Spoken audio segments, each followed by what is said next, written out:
Sometimes when you're writing, you have to write comics from your own personal experience. So comics that I created, the comic strips that I created, they basically reflect the kind of areas that I know, the people that I know. So example being Mary Manpink was based in Peckham back in the day. You know, she lived on the North Peckham estate. Peckham inspired me in a sense where it's an area that I know, it's an area that, you know, when I was a kid we used to go out to.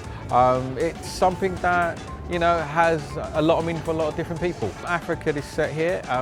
It's about a kid and his parents. It's basically a multicultural family in the 21st century. How do parents relate to kids? How do kids relate to parents? You know, some of the locations you can see, you know, we have the train station. We have Peckham Market in there.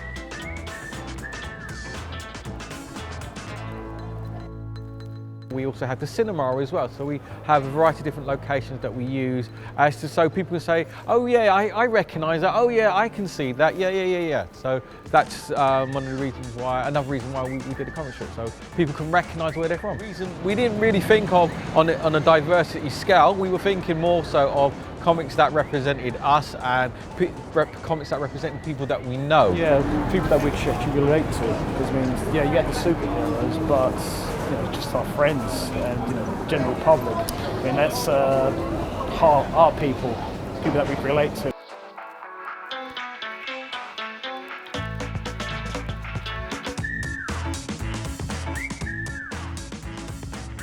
I mean, I think that the work that Bobby Joseph and Joseph Samuels and others did with Skank in the 1990s was very important. It was a landmark. The work they did in that way have never been done before.